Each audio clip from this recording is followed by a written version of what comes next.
Brent and I are going to have hopefully 4 or 5 topics, maybe 3 or 4 we can cover.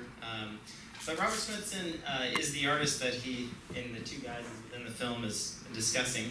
And this passage that he reads in the opening scene is a real piece. It looks like this. Obviously, you don't have to read it all. It's one of the last pieces that Smithson wrote, and the non-site and indoor earthwork is highlighted up there for you. And the word earthwork, if you don't know anything about Smithson's work, you may have seen his most famous piece is called Spiral Jetty, and it's in the Great Salt Lake. It's actually a giant rock formation that basically is a jetty, but instead of extending out into the water, it's a spiral. Yay. But the idea that you could make a monumental work like this that couldn't be monetized or put into a gallery or museum was part of the goal. And Smithson finally died in the midst of trying to make another giant piece. I can't remember actually where he was. Do you remember? I don't know. He died somewhere else. Now, I also thought it'd be helpful to know that this is a real place. Forked River Mountain, this is the topographic map. We will come back to this hopefully in our conversation.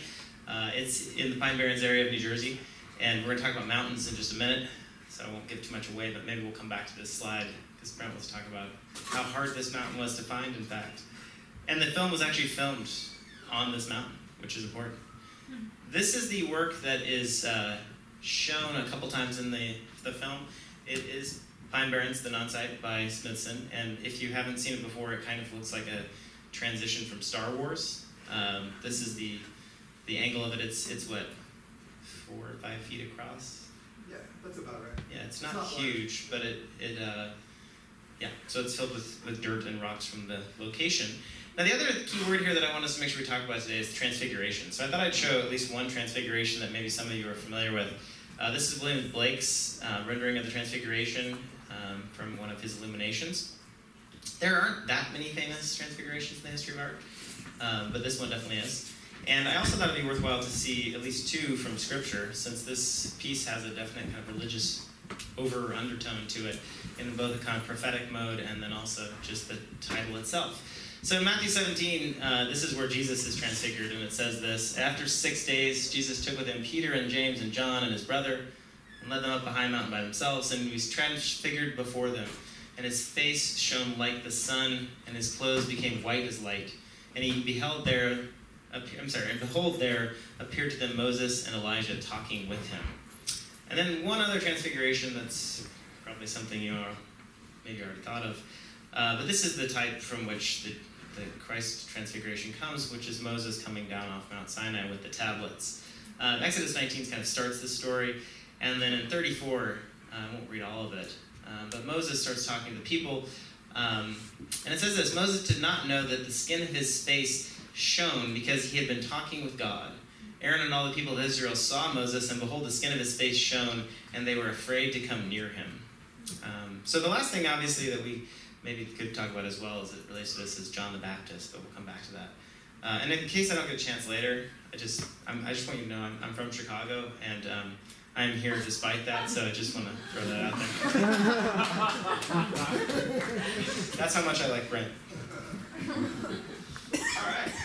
So, my first kind of topic here, and we're going to give you guys a chance here in a minute. He's nice. Like Charlie Rose. Where's the table when we need it? Brent and I know each other from talking about art primarily, so we thought it'd be fun to talk about his art in front of you. So I guess everyone probably wants to know, and I'm going to talk about this a little bit. In the 20th century, there's a definite transformation in the art world towards kind of funny art. And as everyone was watching it today, people were laughing, which it's obviously funny. But the question I think that probably some of us have is how we're supposed to take this sort of twofold messages of this kind of prophetic teacher figure in light of the fact that he is sort of prophesying and also then literally transfigured and flowing forth with light. Yeah. How sincere is this depiction, and how ironic or how funny, or what are we supposed to think about that? Yeah, that's a good question, Caleb. I think the piece is funny.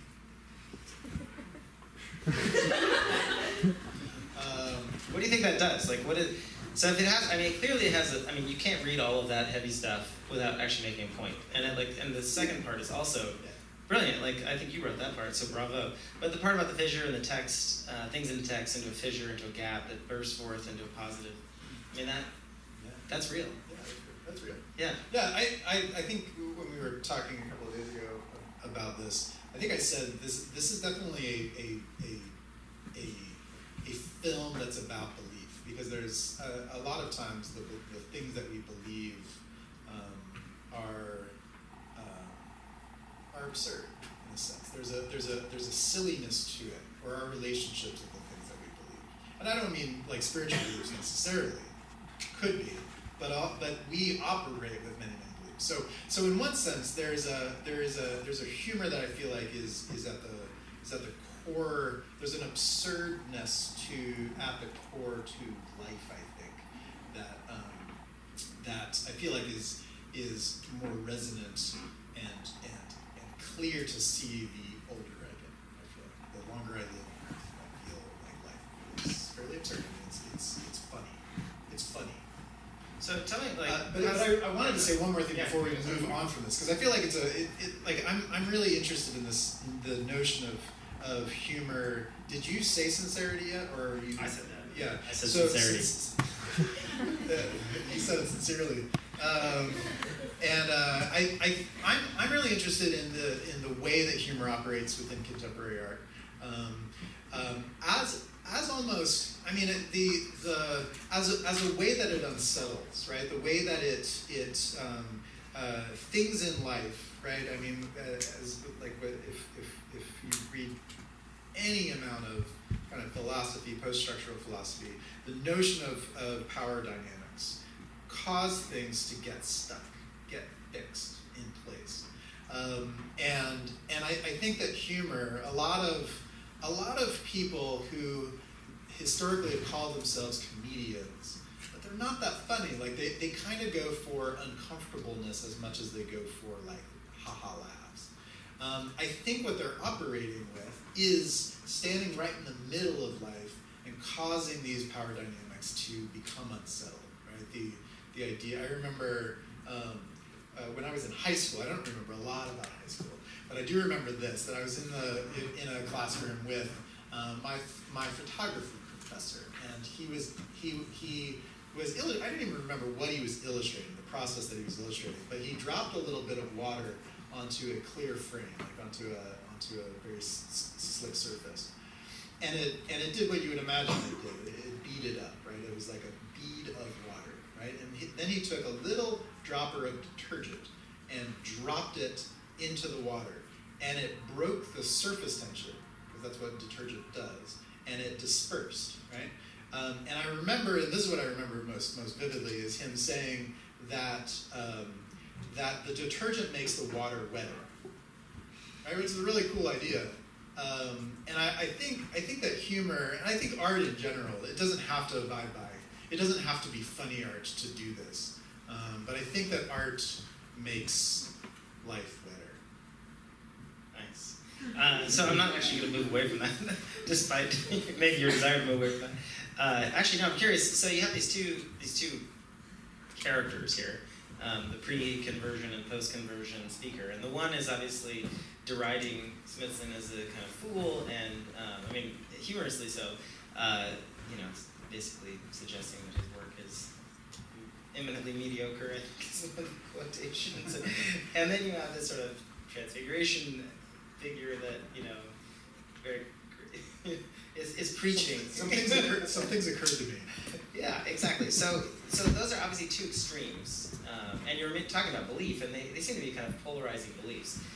And part of it, I mean, I think as we watch it, I think there's a part of us who wonders if either one, going back to the sincerity question, if either one is really the position you want us to occupy, because they look so polarized, like neither of them possibly looks like a real viable option. I mean, you're talking about power dynamics, but they look like a kind of plus and minus on the same magnet, so to speak. So then maybe there's some place in between. Like they're both equal absurdities that are pushing us towards something else. Is that, am I getting at something there, or what are you pushing us towards, or do you actually want us to think one of these two is sort of the? Well, I think, yeah, that's an interesting observation. I think that, throughout as I developed the idea for the film. I was trying to occupy not just Robert Smithson, but Robert Smithson's work, right? Like to think about the from the point of view of the work itself, like if it could talk. And so thinking about the process and so what Smithson would do, especially in his non-site pieces, because his actual site pieces, like the actual earthworks, of which Caleb was introducing his most famous, the Spiral Jetty. He sourced most of the materials on site, right? But the non-site, and that was the point of it. But the non-site pieces was about displacement. It was about journey. It was about moving from across a threshold, right? So he would often take materials from a particular place. It wasn't all New Jersey based. It was various places. But always it had these characteristics. Materials were taken from a place. The title of the work was that place.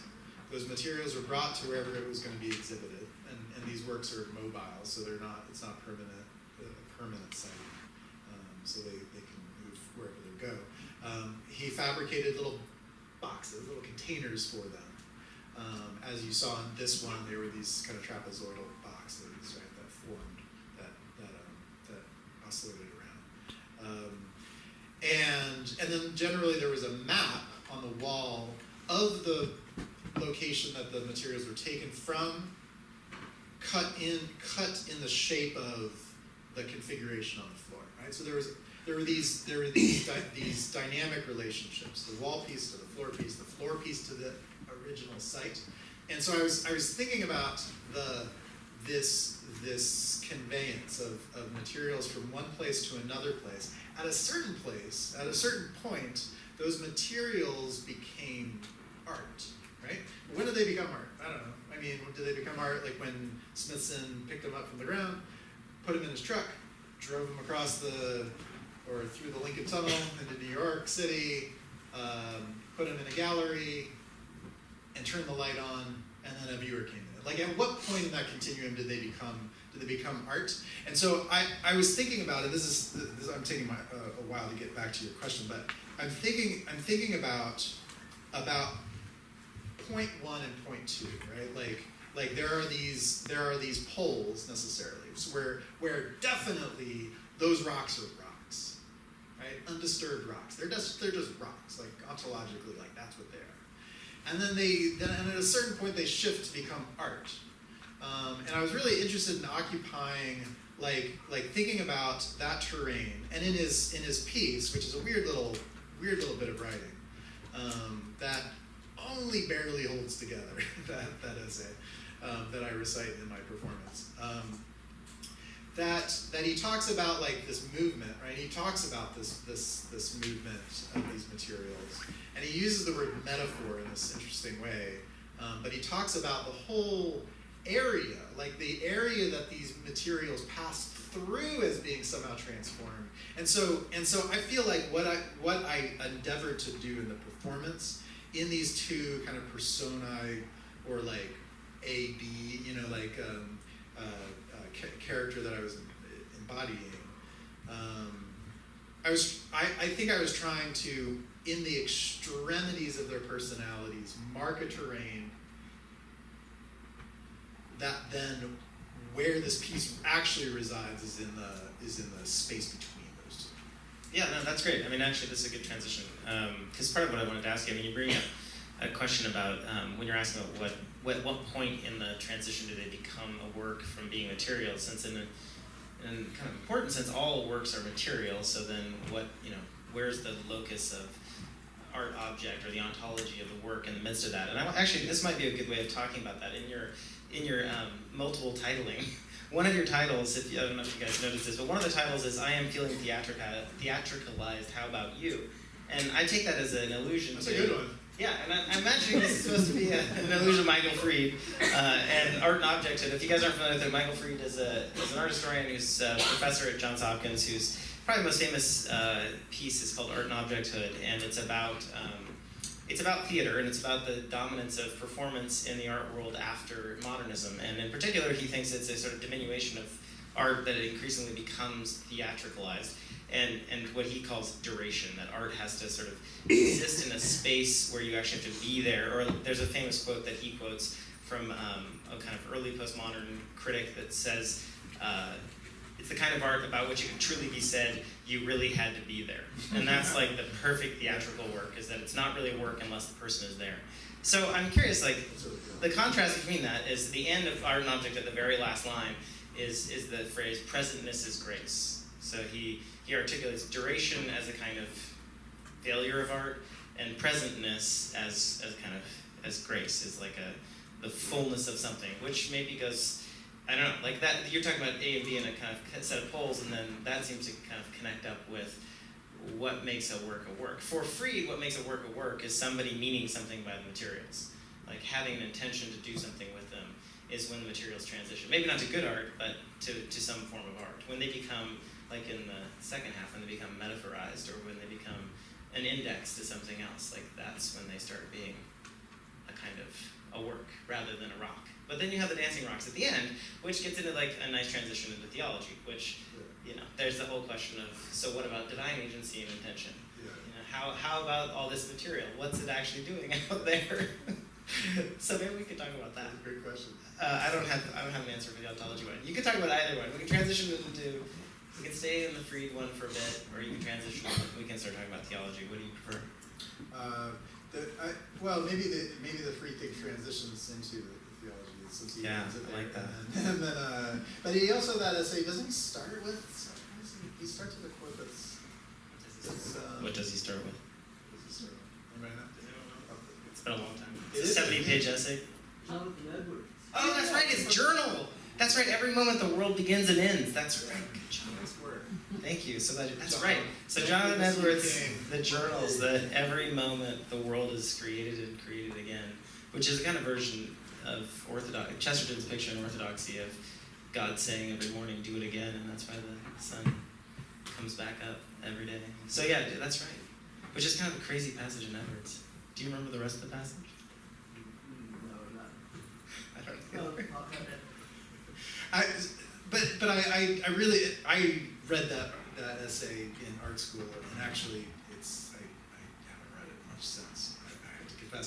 But it was a very profound one to me, because it did introduce this notion of theatricalization, like, because he gets at that point where despite I think this was the point he was making, despite the minimalist, despite Judd's best intentions, these works are theatrical. They approximate the scale of a human, right? There's a way that they are changed by our presence, right? Like, which gets at the very the humor of, like, you had to be there notion that art needs us. You know, that art does need us as much as we need art. So there's a I found that to be a really important idea when I read it as a 21-year-old or whatever. That the idea of theatricality as being maybe nothing more than the way we move through life, and the presence, or the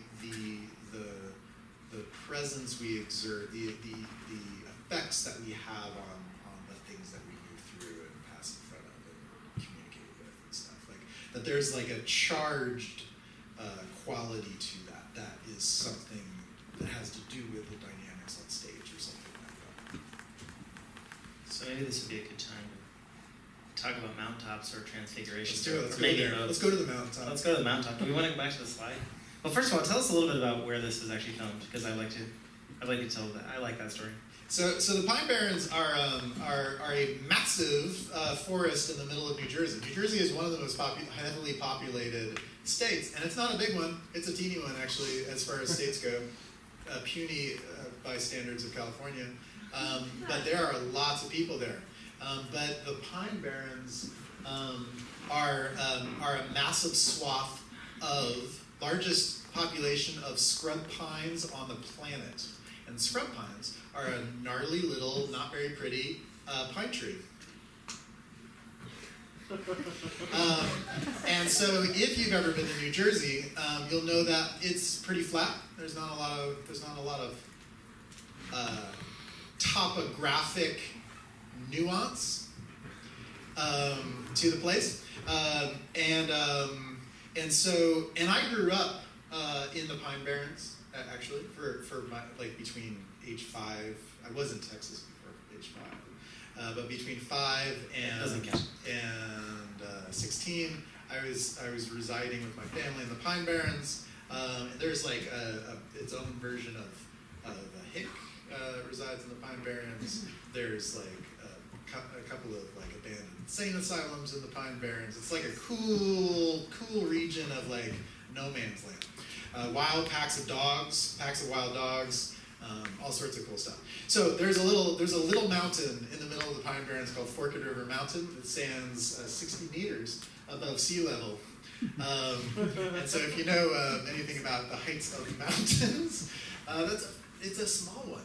And so we have my DP and I were scouting this location before we did shooting, and we have a pretty fun reel of footage of us looking for the mountain, and it essentially was like, I think it's like right over there. But we couldn't see it. Like you know the phrase like can't see the forest for the trees. Like we couldn't see the mountain for the trees because it's such a small mountain.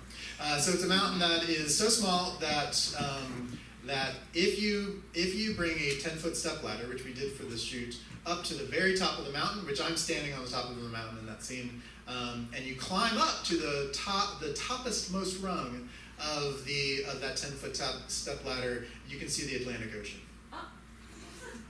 But you really need that extra 10 feet. 63 meters is the key. So conversion on the fly. So yeah, okay. So let's talk about I mean, it seems like before we get to the sort of theology of Transfiguration or like the mountaintop experience of Christ, it's probably, I mean, most of us are probably familiar with the idea of the mountaintop experience, and clearly the character here is having a kind of mountaintop experience, and hopefully we can talk about his experience with water and the kind of slapstick comedy thing, as well as what I thought was the chicken, which turns out to be a pheasant. It's a pheasant. Sorry, chicken. There's no chickens in New Jersey. But before that, I mean, it's worth mentioning too that there are at least a couple other examples of mountaintop experiences other than Jesus. So why the mountaintop experience? Like, other than the obvious that it's in Pine Barrens, like, what's it supposed to be doing in the film? I mean, I read it as maybe a kind of mockery. There's Petrarch's Ascent of Mount Ventoux, which is a famous letter he wrote where he's explaining why he bothered to climb a mountaintop. And it's sort of the early romantics tied into it as thinking it was a sort of, yeah, this is exactly what we're about. It's about perspective and having a vision of this, vast territory, in this case in the south of France. And so Wordsworth in his Prelude writes this long part of his ascent of Mount Snowdon, which is also a short mountain actually in England, but he kind of explains it using Petrarch's ascent as a sort of model for it. And the whole point is his description of this sort of new vision that the poet will have, that you'll have a kind of conversion experience of sorts. And for him it actually is this kind of poetic conversion. It's part of his Bildungsroman, and it becomes like the visionary moment. Now, this is a kind of visionary film, but then we get right back to the irony and the sincerity piece, which is, it is a sort of mock mountaintop experience, even though it clearly is the figure takes it home, and brings the light with him. So what is that about? Like, say more about that. Sure, I would be happy to. I was interested in mountaintop experiences. I've for a long time been interested in those narratives of whether and as a device in our language, right? We talk about these things. Perhaps somebody used that phrase in chapel yesterday, right? Where you guys were, or something like that. Like it's a thing that we talk about and we think we know what it means, right? I mean, we do know what it means. Because a mountaintop in both a metaphorical sense as well as in actual sense, and then we can figure out where myth fits into that. But it's a place where we are afforded vision, we are afforded perspective, right? You stand atop it, and it gives us a military advantage, right? Like we see where the enemy is coming from, and we have advantage because we have that perspective. If one's lost, go to the top of a mountain and you can figure out where you are. But then as a metaphor, right, for perhaps our spiritual life or something like that, a moment of clarity is oftentimes what we mean when we talk about having a mountaintop experience. And in many different world religions, mountains are sacred, right? And even within our Christian tradition, Caleb mentioned two really important moments when some stuff happened, and those are important, dynamic, kind of game-changing stuff. So I was interested in the notion of this thing that's kind of impeachably sacred, like mountains are sacred, but like kind of unsettling it a little bit. Like going to a really squatty mountain, a very small mountain, to have an experience, right? Which is a thing that then unsettles. I don't think it mocks it. I think it just unsettles the notion of it causes us to at least linger for a second to think about what we mean when we say it, and certainly unsettles the kind of efficiency of that metaphor. And so he goes to the top of the mountain, this squatty little mountain in the Pine Barrens, and has a legitimate experience that changes his life forever. But the other way that I wanted to tie that in, the reason why this was useful to me was because Smithson spent a lot of time on mountains. I mean, he was moving stuff around. He was moving mountains around. He was moving piles of rocks around. And so the idea within his very kind of non-sacred approach to making work, although he was a real trickster when it comes to the distance between his kind of formal approach to art making, like that he's a materialist, he's moving materials around, and a lot of the things that he wrote, which that's like maybe an extreme version of it, but all of his writings are very playful, they're strange. I mean, in his most important work, he kind of like, he breaks down artists who in his mind he thinks kind of connect with the science fiction film tradition and those who connect with the monster movie tradition. Like he gives this like really wonderful taxonomy, like this breakdown of like these artists are science fiction movies and these artists are monster movies. So like he was a real kind of playful dude when it came to his writings in particular. So that's kind of what I was thinking. I mean, like the idea of having, I mean, so again, like there was a kind of profound moment of clarity that guy had on this mountaintop, but it was it clarity? Like he gave a kind of profound thing, but then it was sort of over. So I don't know what I meant. This is our last topic before we open it to I'd say the floor, but you're above us, so we're on the floor. It's been on the floor all this time. No, so I have a prop. I'm going to just roll over here and get my prop. I forgot about it. Oh, you have a prop? Well, it's kind of a prop. It's a book, but you know, books are like props. Roll over. What happened to cordless mics? It's the low budget option. Yeah, that's right. They didn't expect us to roll around quite so much. Yeah, right, rolling chairs. So if those of you haven't heard of it, I thought I'd bring a prop, but this is a book that James Elkins, who's at the, well, was at, I think he actually finally left, the School of the Art Institute of Chicago. And the title of the book is called, since you can't read it and probably can't see it, but it's, it's good to hold it up all the same. It's called On the Strange Place of Religion in Contemporary Art. And Elkins is a kind of polymathic art critic and art historian. He writes books about everything. And this book, he has an uncanny ability, though, to sort of focus in on the key kind of problems within an area in art history. In this case, he's talking about contemporary art. And the book argues, in effect, that spiritual art is welcome in the art world, and he means something very specific by the art world. He means sort of the institutional world of galleries that are about 5 galleries or 10 in the world, the biennals, and museums and collection of maybe a few rich people.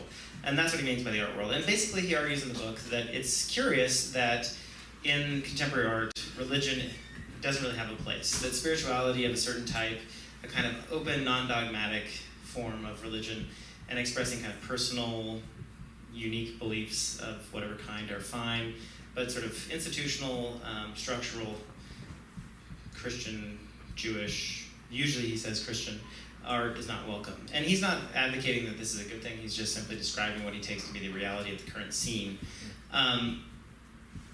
Now, if that's true, I'm not saying it is, but let's say it is, just for the sake of this question, what does it mean about, in your film, that you're kind of using a metaphor and a figure who seems to have, in his work, quite a heavy emphasis on a kind of Christian logic, a kind of Eucharistic or sacramentalist logic in which things, at least as you're showing them through Smithen, become, if not sacred, they seem to have a kind of charge, as you say. Like there's more to them than just what they are.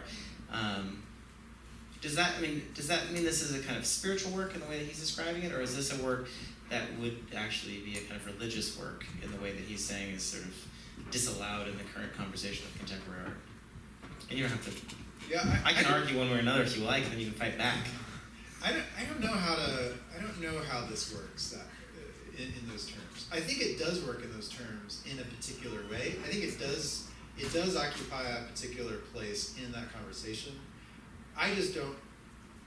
I feel like I'm an unreliable witness. But what, you chose to call it Transfiguration. You could have called it White Light or Mountaintop Experience on Fort River Mountain or whatever. The choice of that word loads it with a certain kind of, that word only has one use. So, and it's actually one of the few choices of words there that are not overdetermined. So that's intriguing in itself. It sort of puts it in a kind of set of vocabularies that it needn't have been.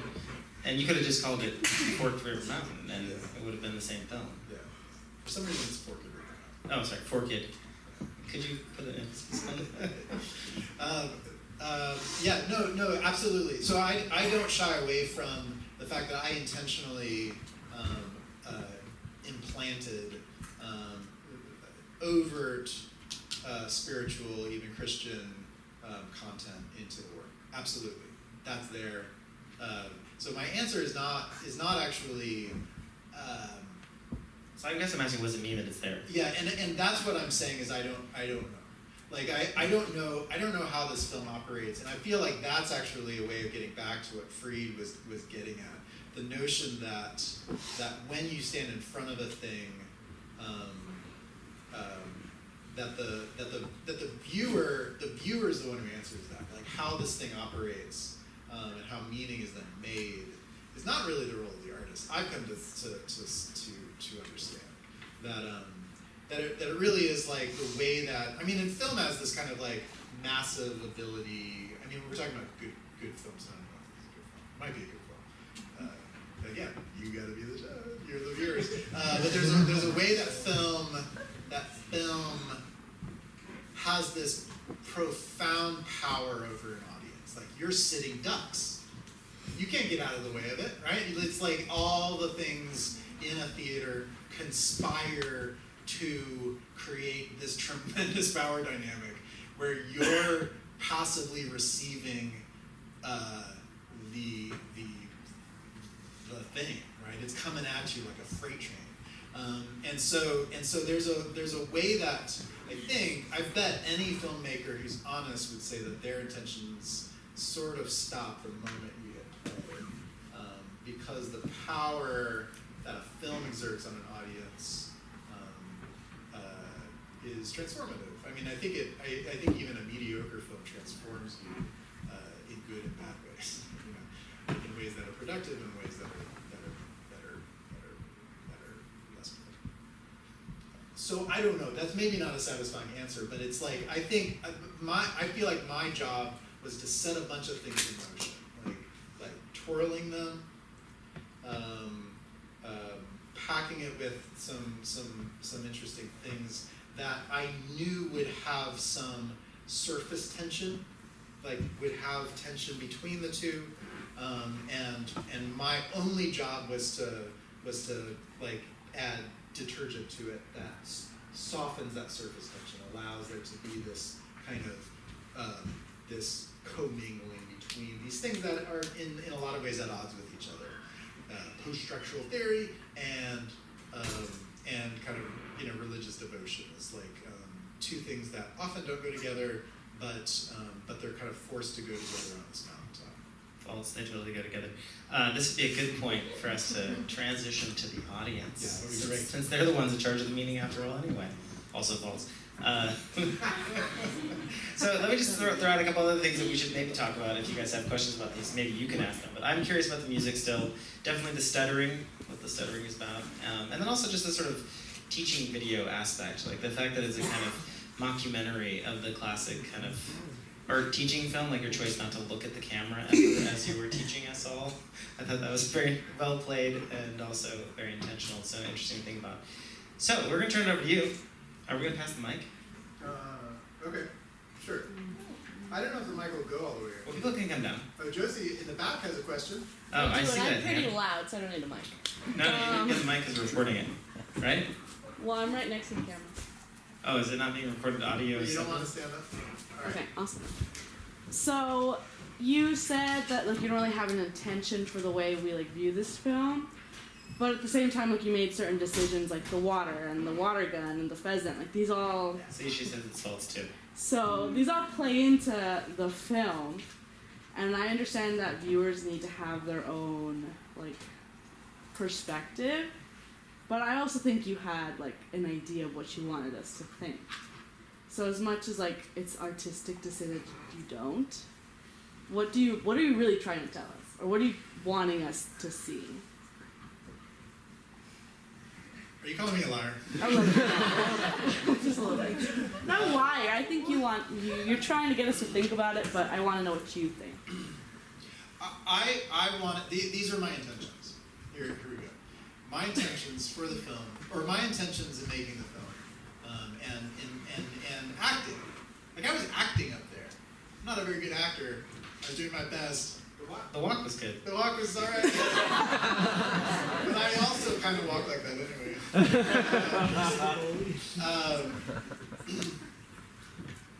I think my intention was to set a couple of was to create a scenario where there were these dynamics, right? These a dynamic system of things that I was having to kind of embody as an actor, and then also write into the script as the writer.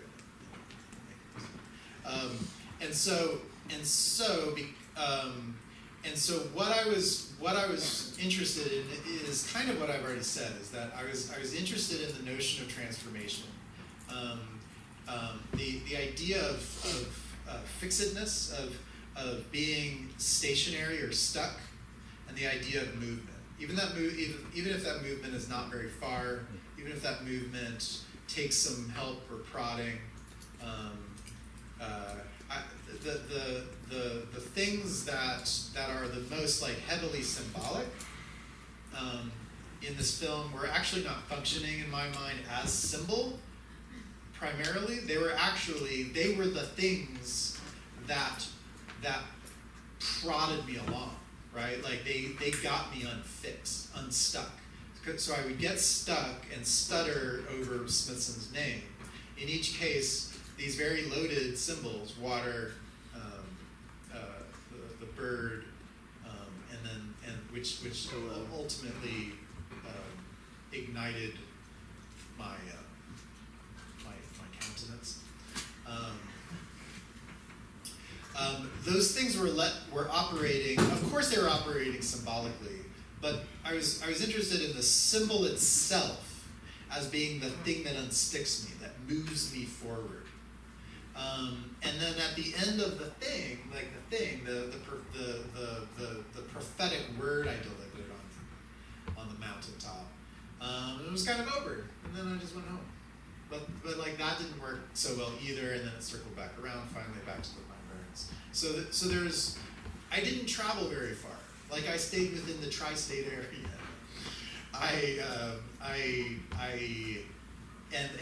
the narrative itself kind of loops around, right?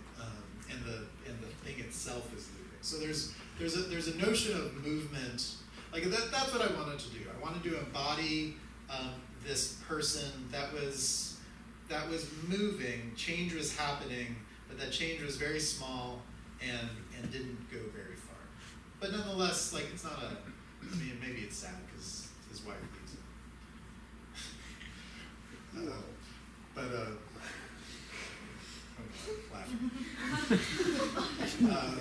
But She just turned the light on. but movement was happening, and sometimes like a little movement is a lot.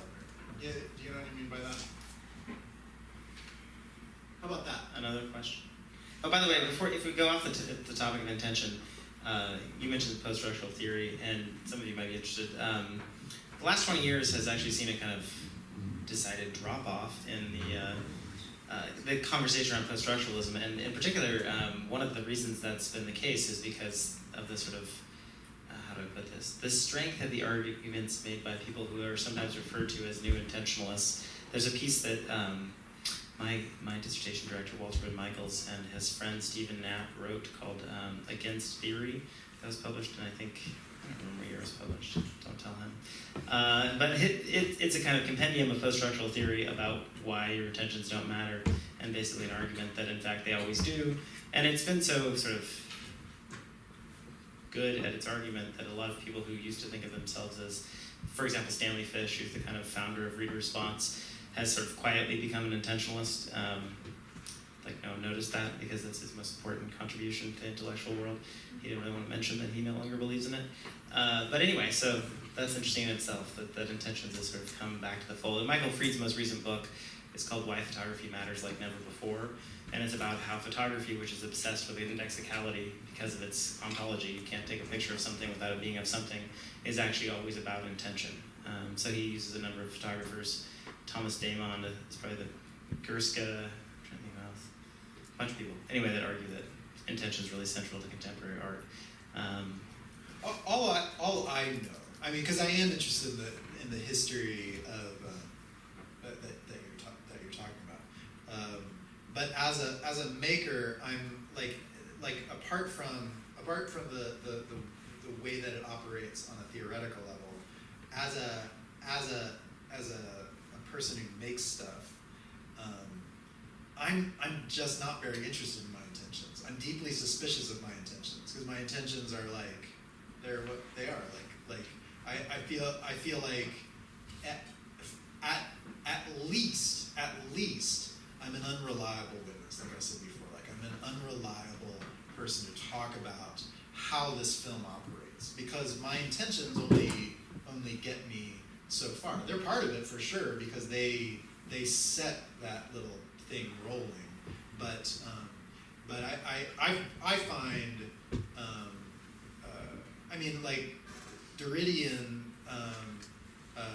methodology, like As in Jacques Derrida, for those of you who haven't read. a deconstructionist method is one in the way that it does that, the way that it causes diminishes surface tension and causes things to get weird, is a thing that I feel like is really useful, is really, really helpful, and allows us to join together, you and I, Ryan. By the way, I should also say that in the interview, interestingly, they don't actually think you know your intentions either. Yeah. They just think your intentions bring the work into being, but you actually don't know what they are. Okay. So the good news is that like intentionalists don't actually think you have any idea what your intentions are. They just think that's what gives being to the work or the text, which is interesting too. Somebody else. About this? Should I? No. That's enough for us. I'll repeat it if you.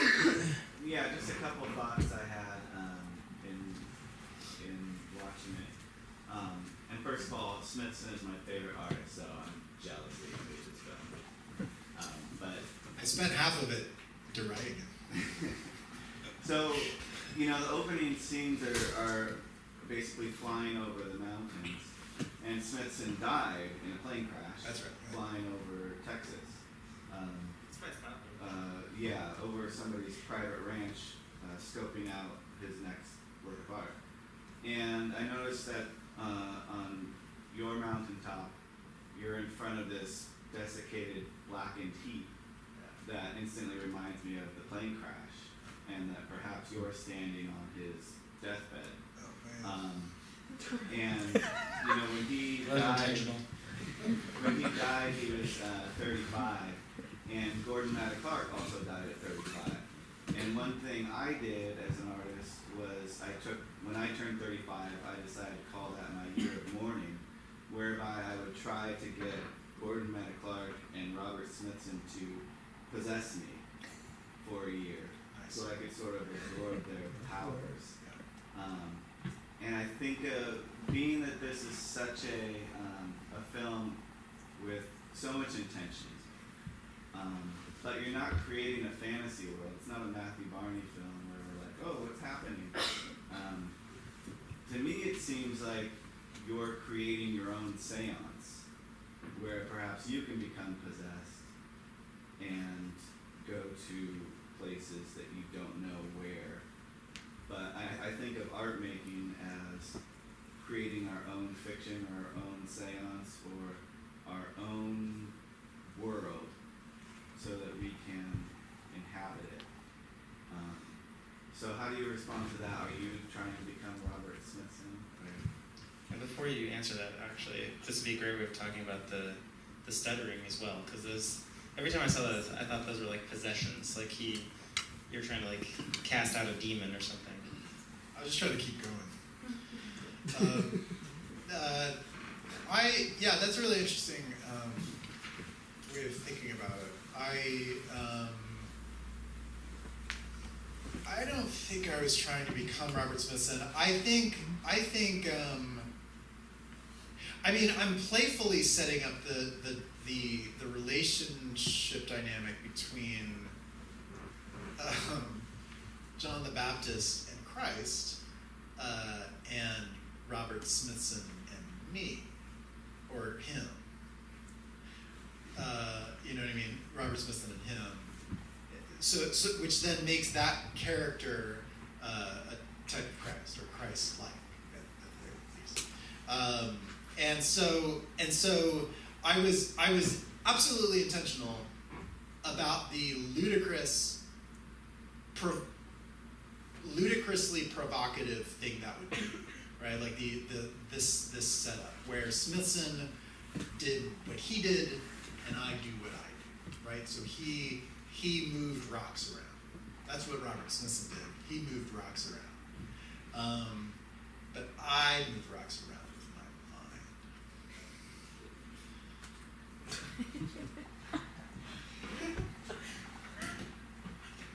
Nice question. Yeah. Another question? How late are we going? I don't even know. Well, I'm the so MC. what's your intention of having a sequel, since, I want to hear those rocks talk? What's going to happen? Is there a sequel? It's like you set it up to... Well, this is part one of the Robert Smithson trilogy. Oh, dude. Yeah, so there is more to come, man. Yeah. The next one is going to be a musical titled "In Search of the Spiral Yeti," and it is kind of in this film, and I've not developed the script very far, but so far it's thinking about the letter J, right, as being a letter that slips phonically, right, between the different languages. So in English, generally it's a J sound. In other languages, Spanish, Scandinavian languages, it's a ya, right? So in that case, I mean, various words like Jesus can also be pronounced in a different way because that letter slips. The jetty slips into a yeti. Pretty fun. There will be sightings of a very hairy beast.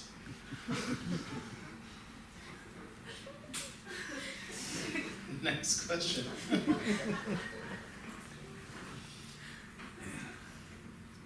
Any other questions? Observations as well. It doesn't have to be questions. It can be conversation. Keep it light. Problems you saw. Talk amongst yourselves. Yes, Brian? Why are you never understood after your mountaintop experience? Or never seem to interact directly with your surroundings again, other than the light at the very end?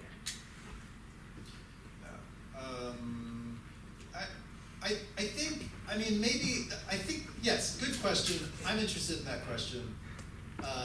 What was your intention behind not interacting with them? I'm interacting with them. I'm back. I'm back to home base. Like, I'm there. But you're not talking. I'm there for them. I mean, Blaze needs you, and you're not responding to him. That's my real family, by the way. The boys are older now, which shows just how freaking well I'm listening to them. So I think it gets back to what I was saying before. Caleb had asked, is it A personality or B personality that is the most kind of sincere, or the main one, which is main, or exactly the question I asked, because I took a really roundabout way of answering the question. But I think it's less about what I say. Like, neither is it about me like barking this kind of criticism of the substandard, artist that Robert Smithson was, nor is it that he's the salvation of the art world, or prefigures I who am the salvation of the art world.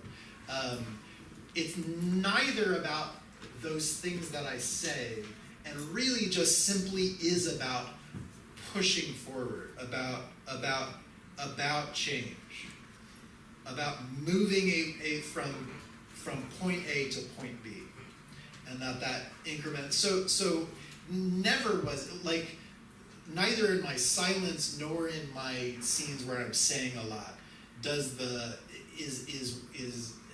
where the meaning resides. I think the meaning simply is in the impulse to change, to move across a threshold, to move from one place to another place. I think it really is only about that. But then it's often the difficulty of that movement. And so, like, if the movement is from a blowhard like critic to a prophet, or the movement is just simply going from New Jersey to New York City, like just going home.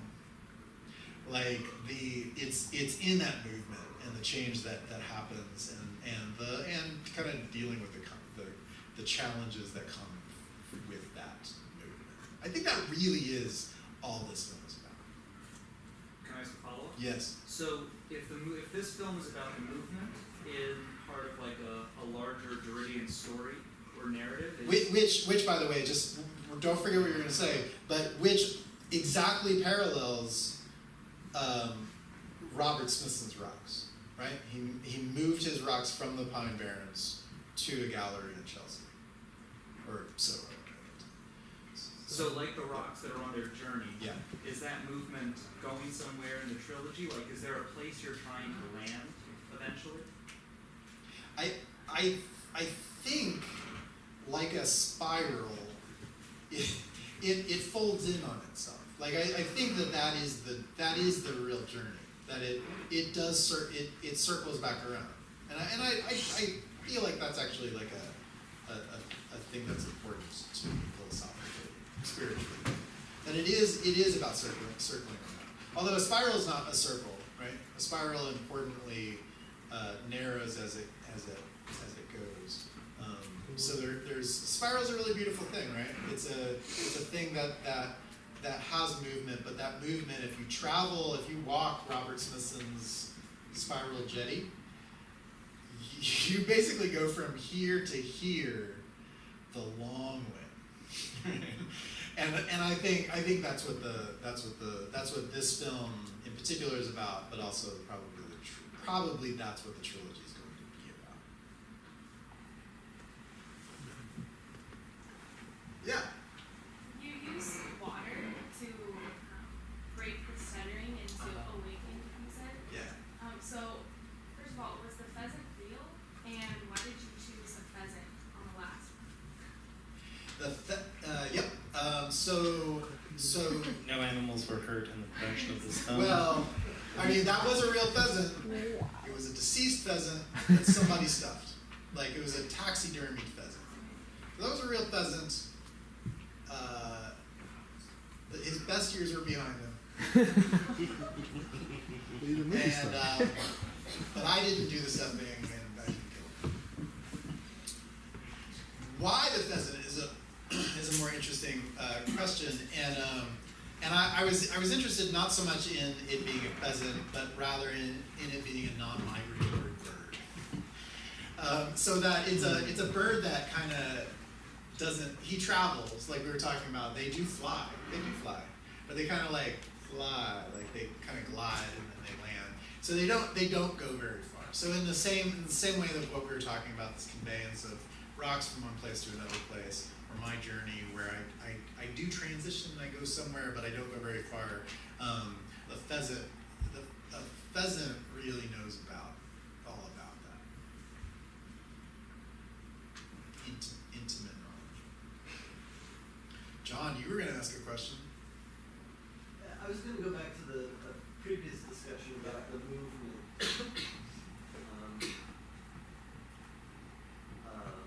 And it seems like it's the primary movement I see is one from a skepticism about the logic of Smithson's work, that the site and the non-site actually have something meaningful to do with one another. Moving from skepticism about that to a belief in it. A belief that there's some kind of a logic, that logical space between them is real and worthwhile. Yeah. And then you traverse that space yourself as a sort of enlightened person. Yeah. And I feel like the film leaves us with this kind of open question about whether the skepticism or the belief is the more valid position. Right? Yeah.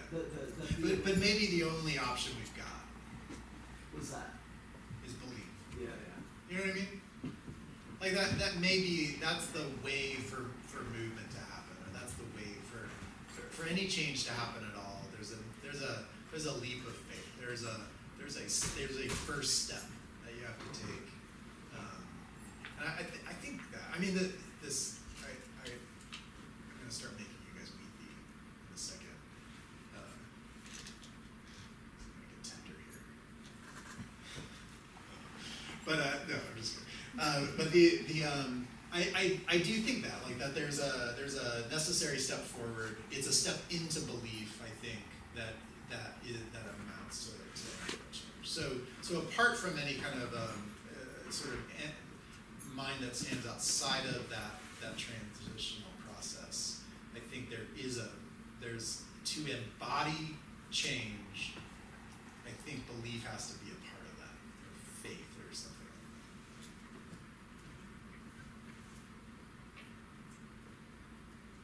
Yeah, good. And it's a belief in the symbolic function of the work. I mean, not symbol. What was the word that Smithson used? Phrase that you were giving him such a hard time about. He called it a metaphor. I mean, like it turns all these things into a metaphor. The materials are turned into a metaphor. The journey, like that, the actual movement, and the landscape. He even says turns into a metaphor. Which I don't know if that works. Like in the idea, I don't know if metaphor is the best word for it. It might be. It's an interesting problematization of the word metaphor, right? I mean, it makes us think about the idea of metaphor in a different way. I think, I don't know if it's the idea, the belief in symbol, but it it is, I mean, maybe it's the notion of theatricalization, is playing this role, is the idea of stepping out is the only way for change to really occur. That seems to me like a very good place for us all to step out. All right, let's do it. So, Thanks everybody for coming. thank you guys for being here.